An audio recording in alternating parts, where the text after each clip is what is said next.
রোজ কাম কাজ ভাই ভালোই লাগে না। আর আব্বা তো অসুস্থ, বাড়িতে গেল, ও লোকটার বা কি হয় না হয়।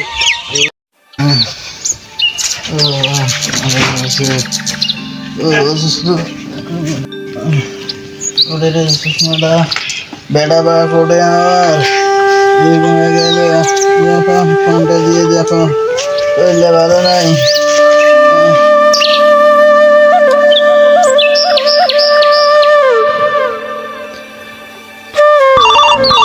उठाइए ना। হ্যালো। হ্যাঁ আব্বা। না, আমার তো শরীর খুবই খারাপ। কাগজ আছে, মালিককে বলে তাড়াতাড়ি একটু চলে আসো, আমার শরীর খুব খারাপ। না আসতেছি। ছোট ভাই চল, আব্বা খুব অসুস্থ।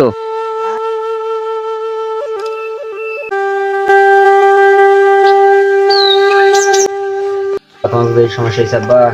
বাবা, আমি আর মনে হয় বাঁচবো না রে বাবা। হ্যাঁ বাবা, আমি আর মনে হয় বেশিক্ষণ বাঁচবো না বাবা, আর মনে হয় সময় চলে যেতেছে বাবা। আমি মরার আগে তোমাদেরকে একটা কথা বলতে চাই। আমার পুরাতন বাড়িতে একটা গুপ্তধন আছে, তোমরা দুই ভাই ভাগাভাগি করে নিও।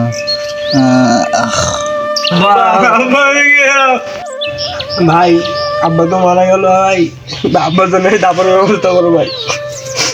ভাই তুই এখানে থাক, আমি দাপন কাপনের ব্যবস্থা করতেছি। रुको जरा, सबर करो। बोला धक्का मुक्की नहीं करने का, आराम से लेने का। কিসের কাম কাজ করবে? বড় ভাই যেন গুপ্তধন বলি গেল, ওইখান থেকে গুপ্তধন গুলি নিয়ে এসো।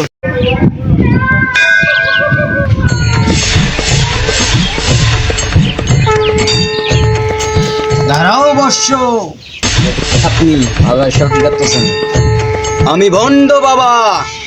এই বাড়িতে যত নিষেধ আছে, এই বাড়িতে একটা পাপিষ্ট আত্মা আছে। কি লাবাল বলতেছো? ভণ্ড বাবার কথা আমি বিশ্বাস করি না। আমার এই বাড়িতে যে একবার ঢুকেছে, সে আর বের হতে পারেনি।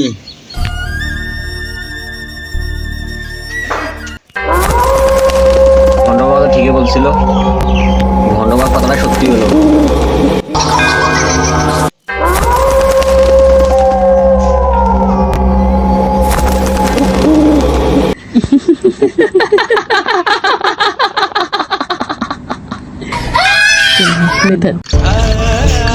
বাবা বাবা लेकिन एक सेकंड,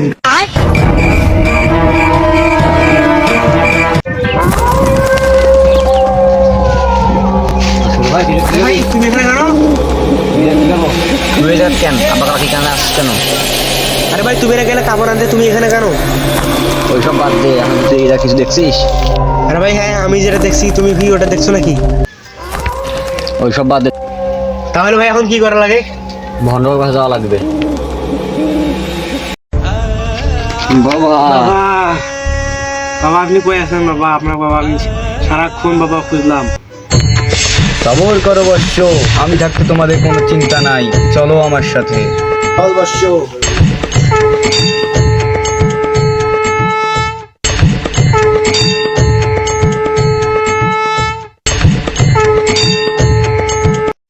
এটা তো ভয়ঙ্কর আত্মা বর্ষ, একে বশ করতে গেলে পোশাক করে গায়ে মুতি দিতে হবে।